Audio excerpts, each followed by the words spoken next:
Hello. All right, I'm on a little bit different trail today. Um, yeah, I want to talk about synchronicity.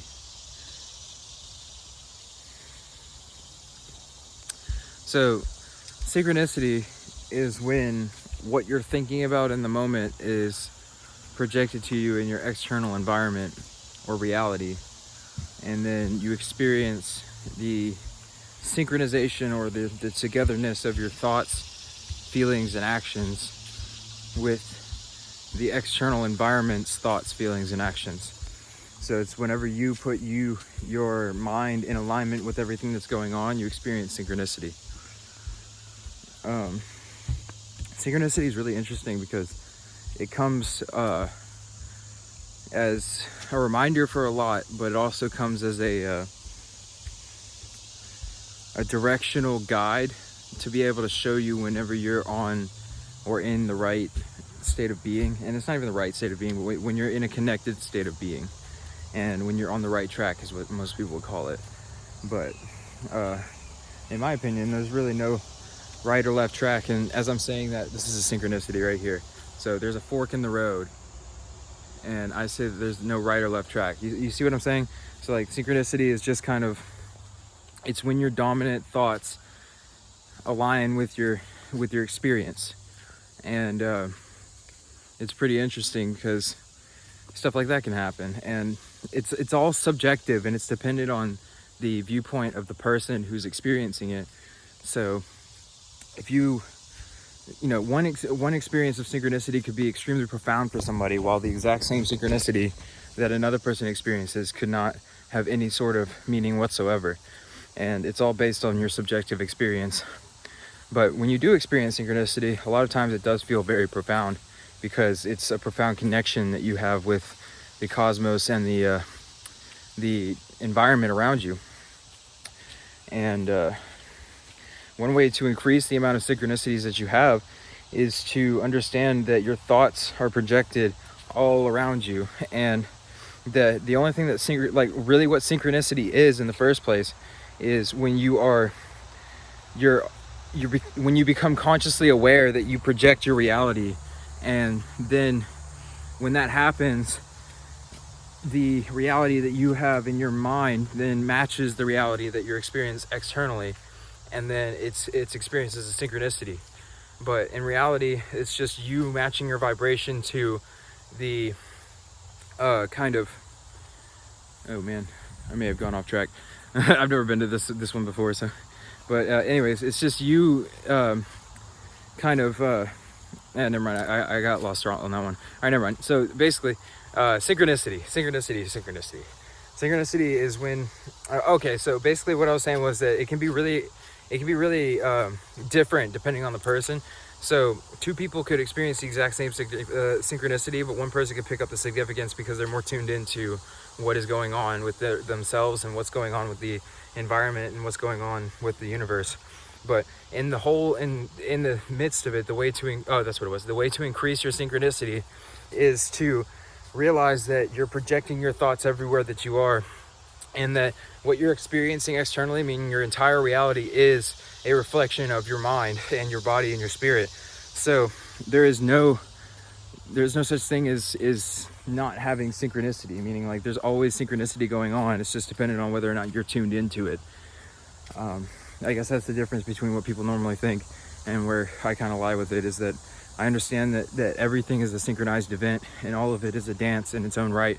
So synchronicity kind of layers on top of itself in many different ways, and it kind of stacks with itself. So what that means is that there could be, it's like a fractal. So the same way that you're a fractal of God, or you're a fractal of source energy, meaning you are the whole, and you're both the whole and a part of universal consciousness at the same time.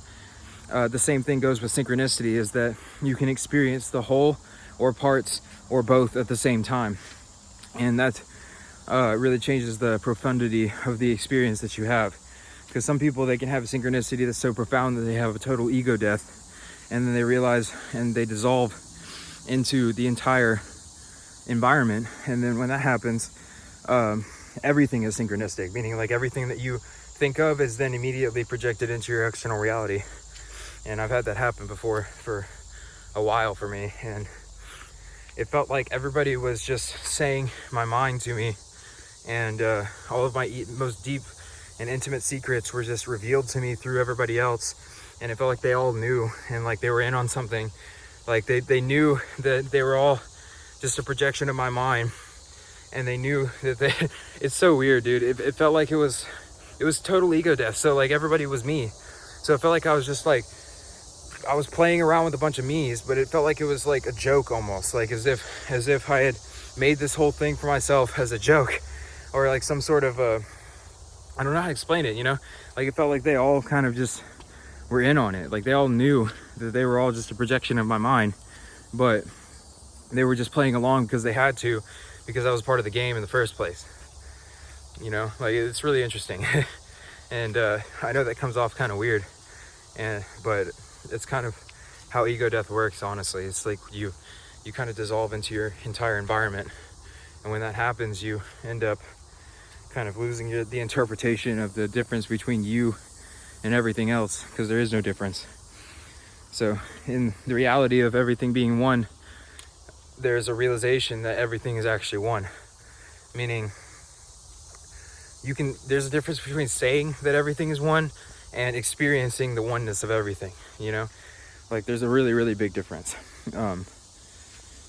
Saying that everything is one, you could say that at any point and it does nothing to you, and it changes nothing in your consciousness, and it does nothing for you. But when you experience the oneness of everything, it is not something that you can forget, you know, unless you did it with some sort of psychedelic, and then you literally opened up pieces of your aura so much that you like you basically shut it right back down afterwards because it's so much, and then you fall back asleep, as what they would say is you fall back asleep, meaning like you shut down your consciousness to singular point of view again, and then you start to experience the world as being an ego again. But that's just, you know, the defensive reaction of the ego. That's not really oneness being portrayed. I mean, even though everything is oneness being portrayed. So there's a lot of different kind of ways to look at this, you know. Synchronicity is basically like the portraying or the imaging or the imagining of the unity of everything being presented to you in different ways externally. So it's like using duality consciousness to project, or using the duality consciousness that we're in right now to show oneness. So it's like the opposite of like how we're here. So like we're here from oneness, like we separated from oneness and then moved to this consciousness of separation and duality. And then synchronicity is like the opposite of that. It's like the pull back to the oneness. So it's like it's like the spirit constantly presenting itself in different ways, trying to show that everything is one, and trying to get you to kind of react and see or respond more, to respond to that call. And then as you really respond to it, meaning like what you do is when you experience the synchronicity and it brings you a feeling of joy, happiness, gratitude, any of that kind of stuff, you give thanks for it and you notice it, and you don't just like kind of push it away as being some sort of coincidence. You thank whatever it is that sent that to you, and you thank yourself, and you really get into it, meaning like you like if you feel a synchronicity, what happens for me is I feel profound emotion. So I'll sometimes just randomly start crying, and it's beautiful, like beautiful tears of joy.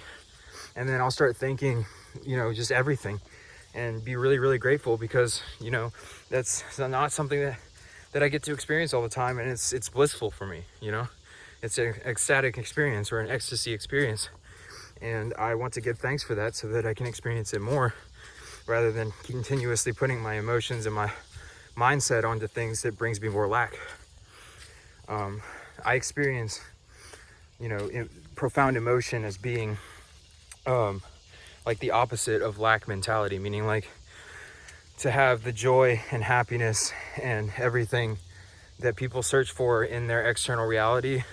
To experience that for myself and hold on to that without having to search for it is what I would call, you know, true fulfillment in a way, you know. It's like going past all of the different illusions that are happening here, and then finding what's true, which the only thing that's true is the oneness of everything, and like the God nature, or the whole self.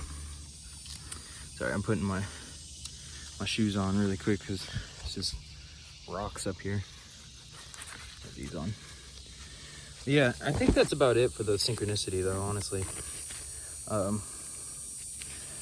Basically, I just wanted to talk about it because I've been experiencing a lot of synchronicity today.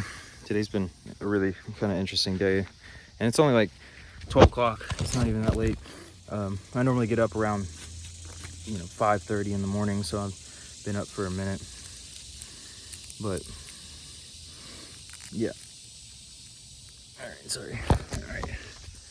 But yeah, synchronicity is just basically you experiencing the kind of merging of yourself with the universe and starting to see the oneness of things and starting to experience the oneness of things for whatever it is, which is joy and happiness and bliss. So I hope this